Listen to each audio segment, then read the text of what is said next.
মন্ত্রণালয়ের কর্মকর্তারা ক্ষেত্র বিশেষে আপনারা খবর নিয়ে দেখেন, আপনারা সচিবালয়ে বিচ করেন। আমরা ক্ষেত্র বিশেষে আমাদের কোন কর্মকর্তা রাত 9টা 10টা পর্যন্ত কাজ করেছে। আমরা মাঝে মাঝে শুক্রবার অফিস করেছি, আমরা মাঝে মাঝে শনিবার অফিস করেছি। আমি আমার আইন মন্ত্রণালয়ের যত কর্মকর্তা আছেন তাদের প্রতি সবার প্রতি ধন্যবাদ জানাচ্ছি। এটা একটা অসম্ভব কর্মযজ্ঞ সম্পাদন করা হয়েছে, আপনারা শুনলে বুঝতে পারবেন। আমরা নিয়োগ সহায়তা বা নিয়োগের ক্ষেত্রে যে কাজগুলো করেছি একটু বলি। একটা হচ্ছে বাংলাদেশের প্রধান বিচারপতি সহ আপিল বিভাগে 5 জন বিচারপতি, হাইকোর্ট বিভাগে 23 জন বিচারপতি এবং অধস্তন আদালতে 109 জন বিচারক নিয়োগে সাচিবিক সহায়তা দেওয়া হয়েছে। বাংলাদেশের 61 জেলায় ইতিমধ্যে 4300 জন আইন কর্মকর্তা নিয়োগ প্রদান করা হয়েছে। এই যে আইন কর্মকর্তারা ছিল তারা ফ্যাসিস্ট সরকারের আমলে নিয়োগ প্রাপ্ত ছিল এবং 5 আগস্ট গণ অভ্যুত্থানের পর তারা অধিকাংশ 90% বেশি তারা পালিয়ে গেছে, তাদের কোনো খোঁজ খবর কিছুই নেই আর। এবং এই যে একটা বিরাট 4500-এর বেশি পদ, আপনারা জাস্ট ইমাজিন করে দেখেন যে আমরা কোনো পাবলিক সার্ভিস কমিশন না, আমরা কোনো জুডিশিয়াল সার্ভিস কমিশন না। বাংলাদেশের ইতিহাসে এত বেশি সংখ্যক নিয়োগ একটা মন্ত্রণালয় থেকে হয়েছে আমার ধারণা আর কোনো নজির নাই। এবং আমাদের কর্মকর্তারা প্রচন্ড পরিশ্রম করেছে।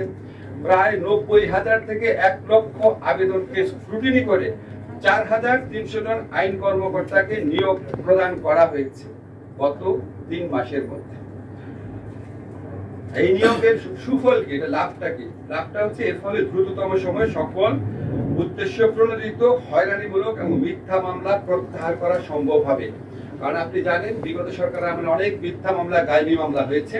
এখন এই মামলাগুলোর ব্যাপারে যখন আপনার একটা বিচারিক স্টেজে যাবে, পোস্ট চার্জশিট পিরিয়ড, চার্জশিট গঠন করার পর যখন এটা বিচার কার্য শুরু হবে, চার্জশিট পুলিশ যখন চার্জশিট দিবে এবং আদালত যখন চার্জ গঠন করবে, এই মধ্যবর্তীকালীন সময়ে এই সরকারি যারা কৌশলী আছেন ওনাদের পক্ষে এই ভূমিকা রাখা সম্ভব যে আদালতের দৃষ্টি আকর্ষণ করা যে এই মামলাগুলা হয়রানিমূলক, গায়েবী বা এই মামলাগুলোতে যাদের নাম এসেছে তাদের মধ্যে কারো কারো ক্ষেত্রে হয়রানিমূলক পদক্ষেপ নেওয়া হয়েছে। এটা কোন ক্ষেত্রে রেলিভেন্ট আপনাদের বলি, আপনারা অনেকে পত্র পত্রিকায় দেখেছেন অনেক ঢালাও মামলা হচ্ছে, সরকার কিন্তু মামলা করছে না, ব্যক্তি পর্যায়ে ঢালাও মামলা হচ্ছে, মামলার নামে আপনার বাণিজ্য করা হচ্ছে, হয়রানি করা হচ্ছে।